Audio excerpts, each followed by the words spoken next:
বল্লে বল্লে বন্ধুসকল, যদি আপোনালোকে আমাৰ চেনেলটো সাবস্ক্ৰাইব কৰা নাই তেনেহলে এতিয়া সাবস্ক্ৰাইব কৰক আৰু আমাৰ নটিফিকেশন পাবলৈ বেল আইকনটো প্ৰেছ কৰিবলৈ নাপাহৰিব। বিপদ কালত বিপৰীত বুদ্ধি।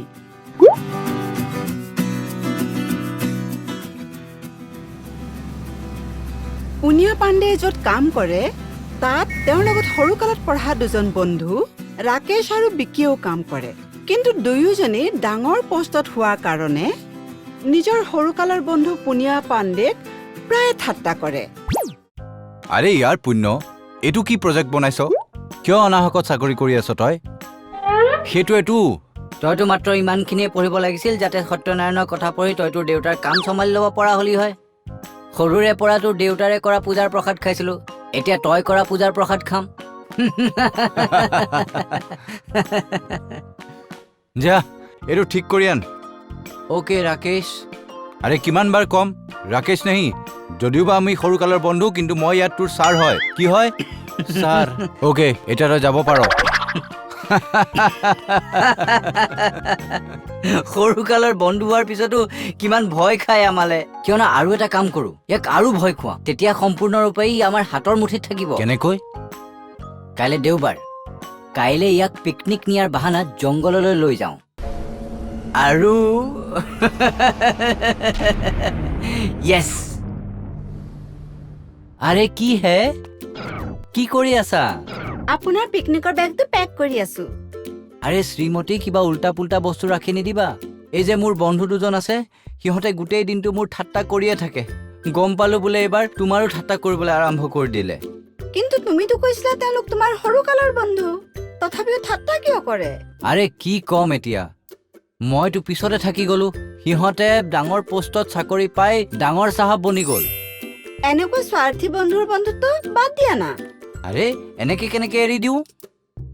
এতিয়া যেনেকুৱাই নহওক সিহঁত কিন্তু ডাঙৰ পোষ্টতটো আছে, মোতকে বুদ্ধিমান হয়। এতিয়া কিবা নহয় কিবা এটাতো সিহঁতৰ পৰা শিকিব পাওঁৱেই মই। তাতে কি হ'ল, সিহঁতে যদি দুটা চাৰিটা কথা শুনাই দিয়ে মোক। চোৱা, বেছিকে চতুৰ হ'ব নাপায়। এতিয়া এটা কাম কৰা, চাদৰখন টানা, সিফালে ঘূৰা আৰু শুই যোৱা। ৰাতিপুৱা সোনকালে ওলাব লাগিব। আৰু পিছদিনা পুনিয়া পাণ্ডে তেওঁলোকৰ লগত পিকনিকলৈ ওলাই যায়। তেওঁলোক সকলো এখন ধুনীয়া হোটেলত থাকে।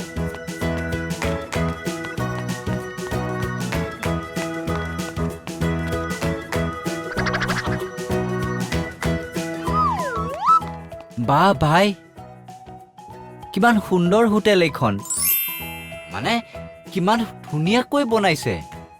সৌৱা চোৱা, সন্মুখৰ ফালে কিমান ধুনীয়া সেউজীয়া ঘন জংঘল আছে। মজা লাগি গ'ল। আমাৰ লগত থাকিলে এনেকুৱা মজা লাগিয়ে থাকিব। যা গৈ ফ্ৰেছ হৈ ল, ৰাতি আমি ফুৰিবলৈ ওলাম।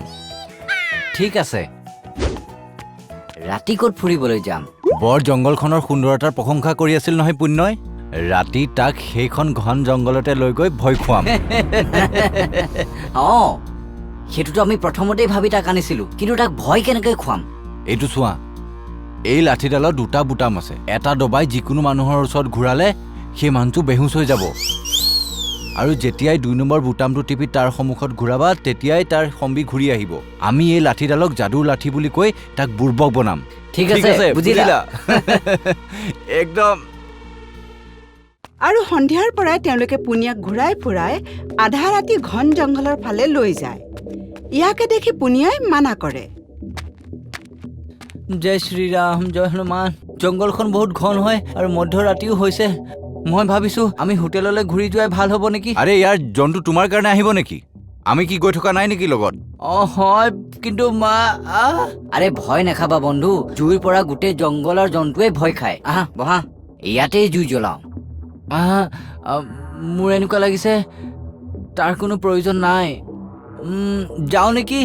আৰে বহা না ইয়াৰ, কিমান ভয়াতুৰি। ভালে হ'ল তুমি জুই কৰা জ্বলাই ল'লা বন্ধু, ইয়াত বহুত বিপদৰ আশংকা হৈ আছে। আৰে জুই জ্বলোৱাৰ বুদ্ধিটো ময়ে ইয়াক দিছো। ঐ বিকি, মিছা কথা নকবি। পুণ্যই সকলো জানে যে ইমান ভাল চিন্তা কাৰ হ'ব পাৰে। বছ, নিজৰ প্ৰশংসাতে পঞ্চমুখ হৈ নাযাবি। পুণ্যই নিজে কব। ক পুণ্য, আমাৰ দুটাৰ মাজত কোন বেছি বুদ্ধিয়ক? এতিয়া মই কি উত্তৰ দিওঁ ভাই? আৰে বিকিৰ নাম ল'লে ৰাকেশে বেয়া পাই যাব, ৰাকেশৰ নাম ল'লে বিকিয়ে বেয়া পাই যাব। আৰে কাৰ নাম লওঁ?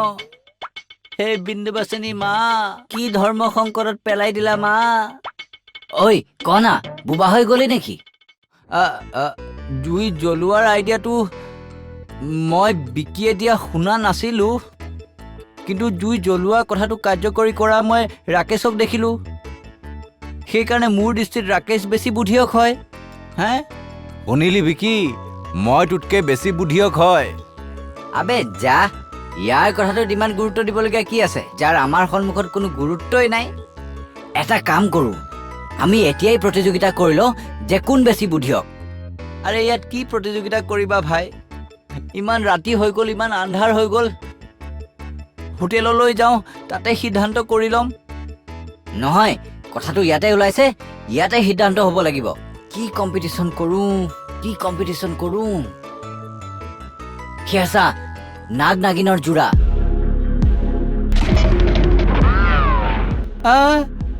আৰে ক'ত? আৰে বাপৰে পলোৱা। আবে ৰহ, এতিয়া কৈ আছো মই তোক, আমাৰ দুটাৰ মাজত মই বেছি বুদ্ধিয়ক হয়। এতিয়া চা, মই মোৰ যাদুৰে কেনেকৈ এই নাগ নাগিনৰ যোৰাটোক মাৰো।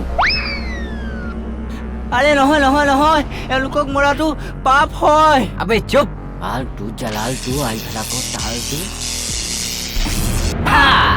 চা মোৰ যাদু, দুইটাকে মাৰি দিলো। এতিয়াতো তই ক'ব পাৰ মই ৰাকেশতকৈ বেছি বুদ্ধিয়ক। যা যা, তই সিহঁতক মাৰিলি ন, এতিয়া তই মোৰ যাদু চা, মই কেনেকৈ ইহঁত দুটাক জীয়াই তোলো।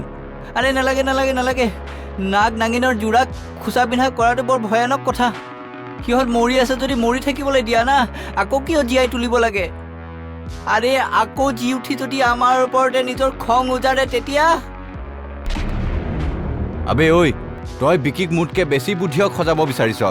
এতিয়া চা মোৰ যাদু, কেনেকৈ জীয়াই তোলো দুইটাকে।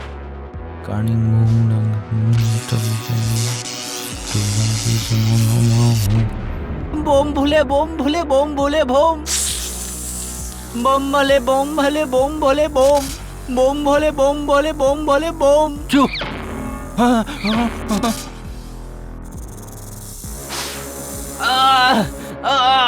বম ভলে বম ভলে বম ভলে বম ভলে বম।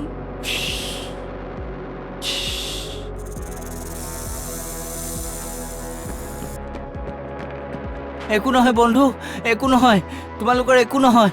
চম্ভালা নিজে নিজকে, মই এতিয়া তোমালোকক হস্পিটেললৈ লৈ যাম। নহয় পুণ্য, আমাৰ নিজৰ বুদ্ধিমত্তাত বহুত গৰ্ব হৈছিল যে আমি তোতকৈ আগত আছিলোঁ, সেইকাৰণে তোক ইমান অত্যাচাৰ কৰিছিলোঁ। আমাক এই নাগ নাগিনে নহয়, আমাক নিজৰ গৰ্ভই দংশন কৰিলে বন্ধু, মাফ কৰি দিবা আমাক। আৰে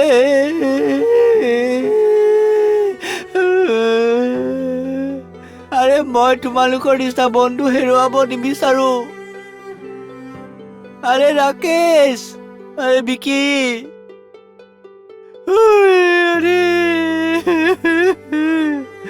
মইতো তোমালোকক নিজৰ ভাই বুলি ভাবিছিলো।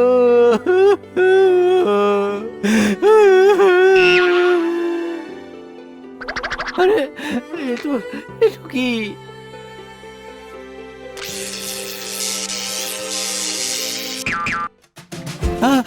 পুণ্য, আৰে তই আমাক বচালি কেনেকৈ? আৰে কথাটো এইটো যে ময়ো যাদু কৰিব জানো। আৰে ধেমালি কৰিছো, মই তোমালোকক এই লাঠিডাল প্ৰয়োগ কৰা চাই আছিলো। আৰে ক্ষমা কৰিবা বন্ধু, আমি তোমাক সদায় তলতীয়া দেখুৱাই আহিছো, কিন্তু তোমাৰ হৃদয়খন চোৱা নাছিলো, যি আমাৰ সকলোতকৈ ডাঙৰ হয় আৰু প্ৰশংসাৰ যোগ্যও। বন্ধু হয় যদি তোমাৰ দৰে